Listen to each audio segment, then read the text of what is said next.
Welcome to Hello You. Yes, you.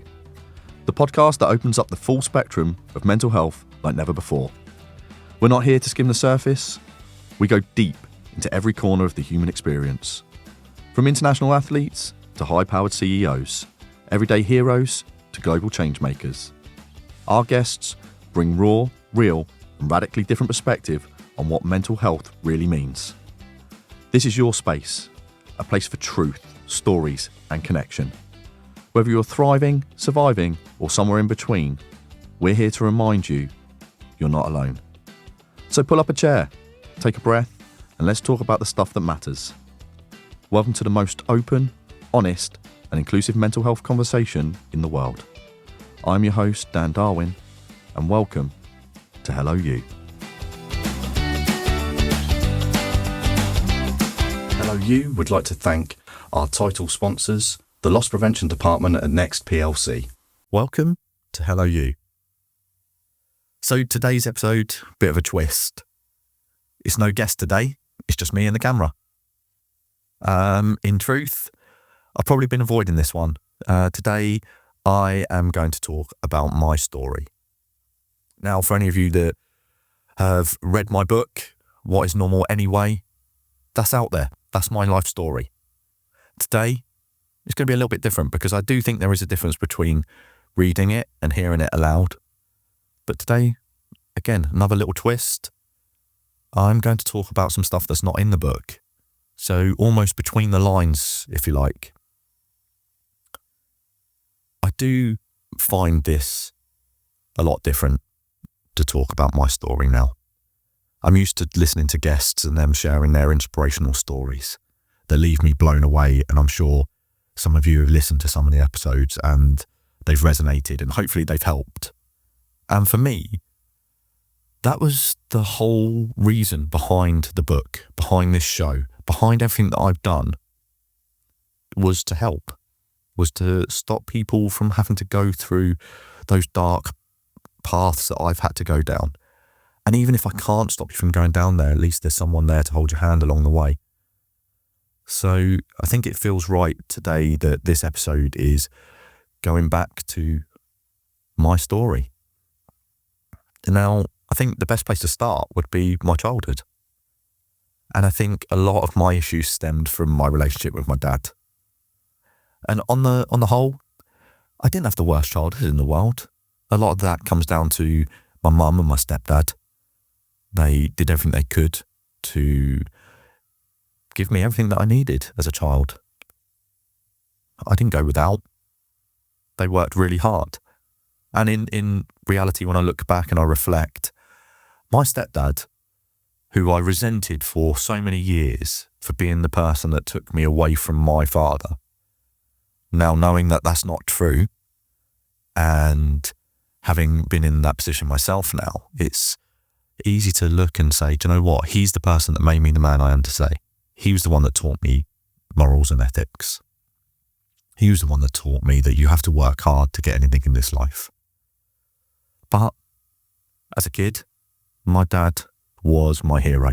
As he is, fathers and sons. A lot of the time you put your dad on a pedestal. He is your boyhood hero. And my dad was no different. For me, he was my hero. He was up on that pedestal. He could do no wrong. And I couldn't see the wrong that he was doing, even when it was being done to me. I think my relationship with my dad best described as complicated and at times very dangerous. I think it definitely put a strain on the relationship between myself and my sister. I think we always competed for his attention. And I think I was maybe luckier because I was the boy. I was his son, the one and only. I was his protege. I was his understudy. I was his chance to mould me into what he sees a man being. And my sister had to compete for that attention. And certainly when we moved away, we didn't see my dad that much. And back then, you're talking early 90s. So no mobile phones. We were dealing with landlines. Actually knocking on the door if you wanted to see someone, rather than texting to say I'm outside or meet me down the road. And I think my dad hid behind that lack of technology back then. And he used it to say, well, it's a 4-hour drive. It is difficult. It's not going to be easy for me to keep in touch. And as a kid, I don't know if you ever understand it, but I realised that I wasn't going to see my dad as often. But I blame my mum for that. For a long time, I blamed my mum for it. I didn't know loads of stuff that had happened in their relationship. And that's right, I shouldn't. I was a kid. But it doesn't mean that you don't formulate your own opinion on what's going on. And when I did get to see my dad, there was always another girlfriend on the scene. He would pick us up.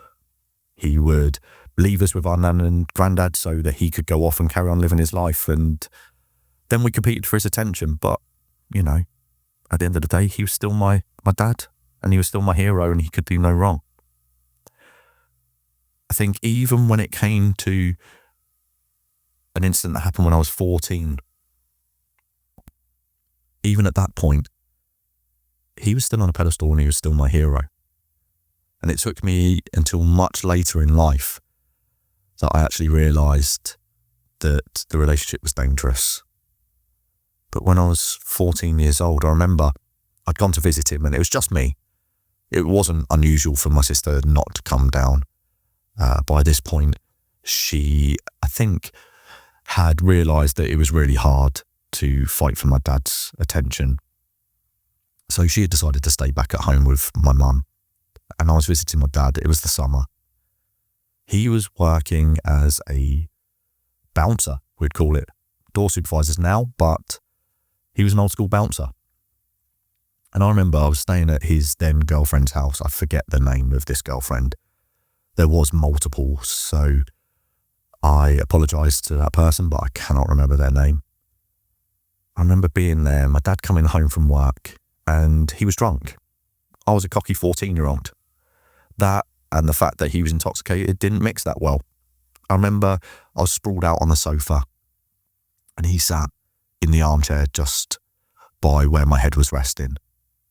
And his girlfriend brought through his dinner on a tray, and he started to eat it. And he said something, me being a 14-year-old, full of cockiness, I bantered back, not realising that my dad was about to snap in the most horrific way ever. I remember he launched his tray across the room and it smashed against the wall.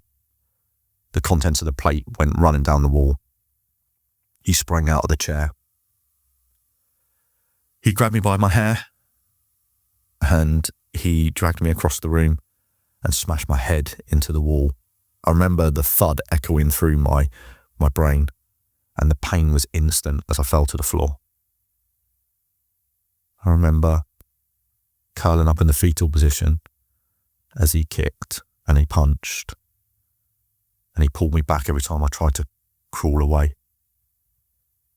I remember afterwards I was covered in bruises and carpet burns where I tried to crawl away from the strikes, the blows, trying to evade them. But every time, he just pulled me back in. Now, in reality, how long did it last? Probably 30 seconds, 40 seconds at best. At the time, it felt like an eternity. I didn't think it was going to stop, and I honestly thought at 14 years old that I was going to die, that he wasn't going to stop. He was drunk. I don't think he realised what he was doing in terms of his own strength, in terms of how badly he was beating me. I didn't know how I was going to get away from that. I remember my dad's girlfriend coming through, and she was 5 foot tall at best. And I saw her jump on his back. As she screamed, I managed to pull myself to my feet. And as I stood up, he turned to face me, and I shoved him square in the chest. It caught him by surprise. I don't think he was expecting it, and it took him off balance, and he went over the top of the armchair. And I heard him fall, crash into the ground behind it. That was my chance to get away. I ran to one of the bedrooms. I shut the door, I barricaded it, and put my back up against it. It was only a matter of seconds before My dad was outside that door. He was kicking, he was punching. The frame was vibrating. And I thought, if he gets in here, he's going to kill me. I was crying, I was sobbing. I was so scared. His energy started to deplete though. You could hear the anger was fading as he got tired. And eventually he stopped and he asked if we could talk. And I let him in and we talked. He found some reason. He blamed something that had happened at work. And that's why he took it out on me. People always ask me the same question when I tell this story. Why did I forgive him? My answer's always the same. Because he's my dad. And you only get one dad. Whether it's right, whether that's wrong, I don't know. But my answer's never changed. He was still my hero. He was still on the pedestal even after all of that. And it's crazy to think about the fact that he could have been arrested, charged with assault, without a doubt there. The damage he had done to me, without a doubt, that's where he could have gone. But it was never in my head even to consider talking to the police. That wasn't ever in my mind. One thing I did think was, I don't want to tell my mum, because if my mum knows, she's going to stop me from seeing my dad. And that was my biggest concern. So I hid the bruises, I hid the carpet burns, I hid everything. So it was a case of, if my mum doesn't know, then she can't do anything to stop me from seeing my dad. In fact, I didn't confess this to my mum till I was 38 years old. That was the first time I told her what had happened. I think my mum would say she made the right call in moving away from my dad because he was violent like that through their relationship. But of course, as a kid, I didn't know that. But he was my hero. Now, I joined the police, I think, because I needed someone back then. And I joined the police to be that person that could help someone in that situation. Unfortunately, your brain doesn't work in that way. It'd be great to say, do you know what, I've got this trauma, I'm going to compartmentalise this, and everything else in my life isn't going to affect that because this is boxed away and that's how I'm going to deal with it. But your brain doesn't work like that because eventually that box is going to open. Eventually everything's going to catch up with you. And for me, that happened in March 2018. It happened when I tried to take my own life. Leading up to that, I joined the police in 2007 to be this person that could help others. But in doing so, I had to become something else. And I wore this mask, and I did become something else. Nobody wanted a police officer that can't take the lead, that's vulnerable, can't make a decision because they're crumbling inside. So I became this different Dan, a mask on. This person was confident, he took the lead, he knew what to do. Inside, I was suffering with massive imposter syndrome. But from the outside, everybody saw this Dan that could take control, could take the lead, wasn't bothered, was resilient. That it was all an act. Then I'd get home and I could take that mask off and I could be Dan. But then that changed because at this point I had a young family. I had 3 kids. I had a wife. I had a house to pay for. They needed someone to take the lead. So at home I had to wear that mask. And when you wear that mask all the time, you lose yourself. I truly didn't know who Dan was anymore. I didn't know. What I did know is I didn't like him. I actually hated him. He was weak, he was vulnerable. I really hated him. I'd have been quite happy wearing that mask all day long, but it wasn't real. And like I say, everything catches up eventually. But I I couldn't explain this to anyone back then, because talking is great. And I always say to people, if you're ready to talk, brilliant. Share it if you can. Some people are never ready, and that's fine. And the reason I do my talking now is for those people that are not ready and never will be ready. Because if I can change the world in a positive way by baring my soul, telling my story, being vulnerable, and it improves someone's life and it keeps them on the planet, then I'm happy to do that. That's my mission. That's why I survived my suicide attempt. But back then, in 2018, no way. I wasn't ready. I couldn't understand what was going on in my head. My now ex-wife, she tried to understand. She did her best to understand from what pieces I was giving her. But how could she truly ever understand or grasp it when I couldn't understand or grasp it? So how could I ever give her anything coherent for her to understand on? Because I wasn't ready to talk. I hadn't found that skill. I hadn't found that ability to be able to share this coherently. And sometimes when it did come through my head that I wanted to say this, I was scared. What will people think of me? And I'm sure if anybody's been in that situation before or going through that right now, the hardest bit is understanding your own brain. Why do we feel this way? Because on the outside, I had everything. I had a career, I had a nice car, I had 2 holidays a year, 3 beautiful children. But why did I feel the way I felt? Why was that not enough? And I don't have the answers to that. But in March 2018, all of my previous traumas caught up with me. I would say that my traumas definitely claimed my marriage. And by March 2018, the divorce was in full swing.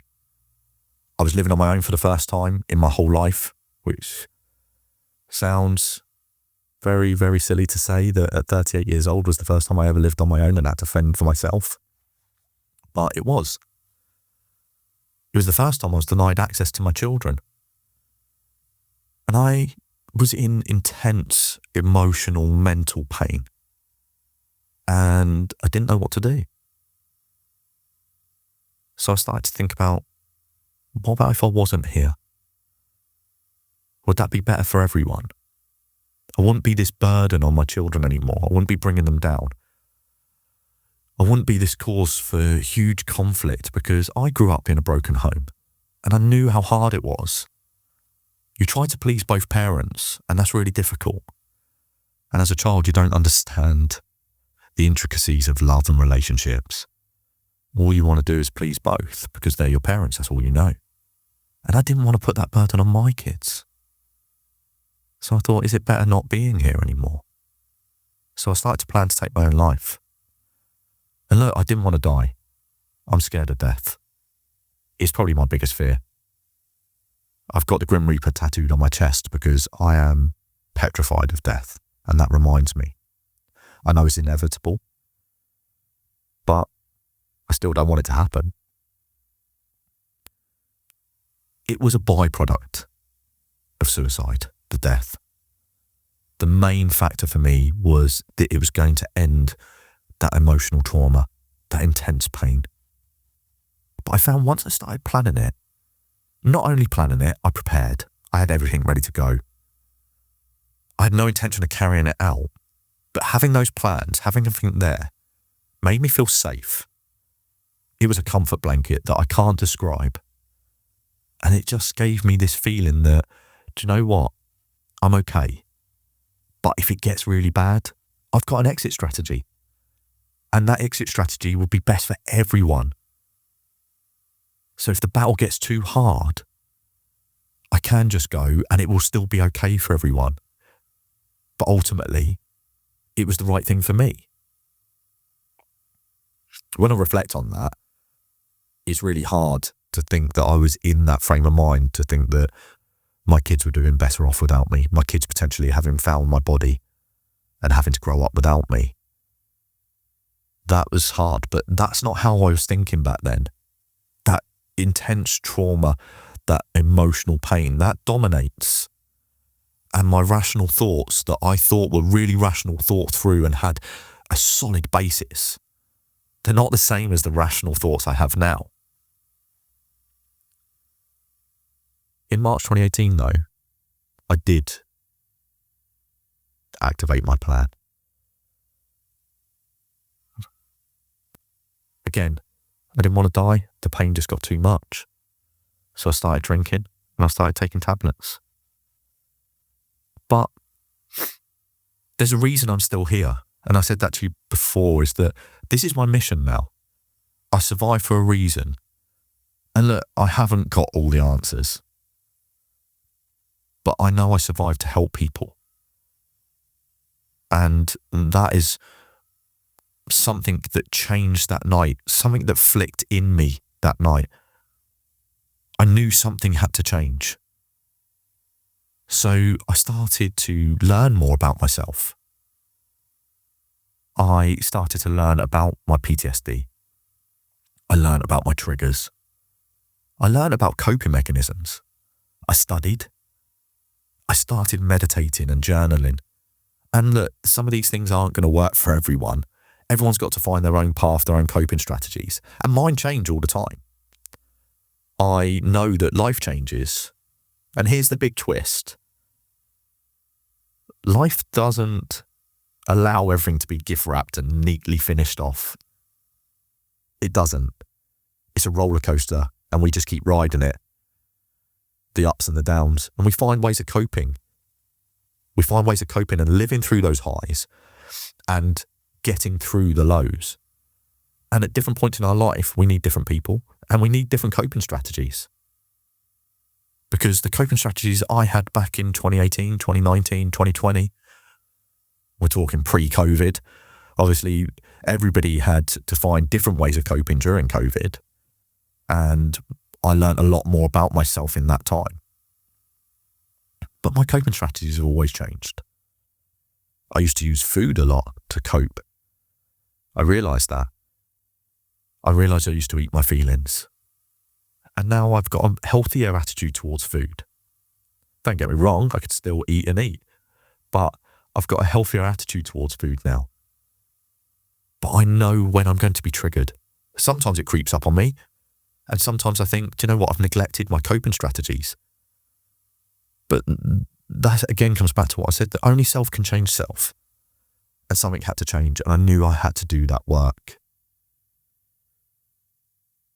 But life doesn't ever finish neatly. It doesn't just sew it all up. Like I said, it's not gift wrapped. And in October of 2024, I lost my dad. And that brought everything back home. Everything. And I wasn't ready for that. I don't think you can ever be ready for a parent to die. I don't think you ever contemplate it.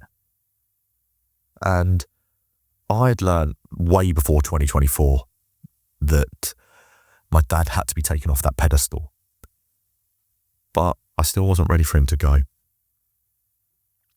He battled cancer for the third time in his life, having already lost both of his testicles to testicular cancer before he was 38. And no matter what I say about my dad now, one thing I truly admired was his ability and resilience to fight cancer, because cancer sucks. And I have the utmost respect to everybody fighting that disease and their families and their support networks, because those 5 months were the toughest of my life in terms of watching my dad go from this proud fighting man down to being nothing left. You know, I say that the weight loss was dramatic. He went from wearing a treble XL t-shirt to basically fitting in a Baby Gap t-shirt, but before the end. And that was hard. I always admired how he dealt with the testicular cancer. He dealt with it with humour, the way he approached most things. But for a man to lose your testicles, it's a huge thing to go through in terms of your ego But yeah, I saw the way he dealt with it, and I always admired that. And no matter how my opinion changed of him being my hero, my admiration and respect for him in that regard was tip-top. It was never going to change. But in October 24, when he passed away, I wasn't ready for that battle with the grief. I wasn't ready to deal with all of the trauma that had gone before it, that we never had a chance. And I used to joke that when I went to his house, I always thought, is this going to be the last conversation? Is there going to be some profound discussion that me and him have here where he apologises for the trauma? He gives some explanation, some rationale on why, and we can have this kumbaya moment and it would all be neatly wrapped up. But I've already said life doesn't neatly wrap it up, does it? So we never got that. But I was always worried that my last words to him was going to be something like, Dad, did you buy any more chocolate spread for these crumpets? Grief was definitely not a battle that I was ready for, though. And if I'm honest, I'm still dealing with it now. I'm still dealing with the grief. I miss my dad every day. Not because he was my hero, because that stage had long gone, but because of what I said before. You only get one dad, and he was my dad. And I miss him every day. I miss his jokes, I miss his wisdom, and I think we take it for granted how short our time on this planet is. And look, I'm not fixed. I'm still figuring this out. I'm never going to be the finished article. I'm going to carry on making mistakes. I'm going to carry on living life the best way I know how to, adapting, overcoming, growing, and learning every time, because we never stop. This roller coaster of life, like I said before, it doesn't stop. We just ride it. And when it's our turn to get off the ride, somebody else wants to get on, we just get off and that's it, it's done. I do know, though, how it feels to be at your lowest point. I do know that. And I said before, I don't have all the answers for people who are listening, and I came into this really to help people, be that person that I thought I needed when I was a kid. I didn't do it in the police because it wasn't the right place. Not to truly help people. I found my calling since. But that comes with learning, that comes with adapting, that comes with growing. And what it does show us is that everything can change. Even when it doesn't seem like it can, everything can change in an instant. And you can change your life. Start changing how you perceive things, how you view things. Find those positives. They're there. But only self can change self. Nobody can do that work for you. I think what it's taught me is I'm a lot more resilient than I thought I was. And I speak to a lot of different people now when I'm doing this. And their stories always inspire me. And it blows me away. And every human has got a great story. But we are so resilient as a species. We really are. And it does take a lot more to break us than we think it will. I always say to people, just keep going. Because everything can change in an instant. Keep going, keep believing, keep staying positive, keep growing, keep coming back stronger. That's my motto for it. No matter what comes at you, you can adapt, you can grow, you can overcome it. And you're going to make mistakes. We do, we're human. From this, I've managed to develop a leadership resilience mentoring that I now offer out. Because I need to use what I've learned to help other people in every walk of life.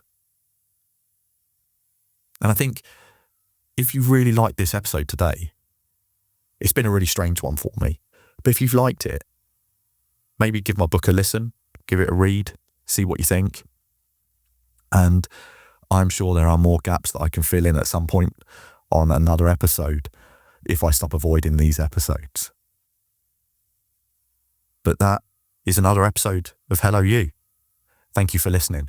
Please follow us and subscribe on YouTube, and you can download this on all platforms. Thanks for being here, and thanks for being you. This was Hello You, where real conversations create real change. If today's episode moved you, challenged you, or simply made you feel seen, then share it, talk about it, and be part of the ripple. And remember, no matter where you are or what you're facing, you're never alone in this. We're building something together, and there's always room for you. I'm Dan Darwin, and until next time, be kind to your mind, be kind to yourself, and hello, you.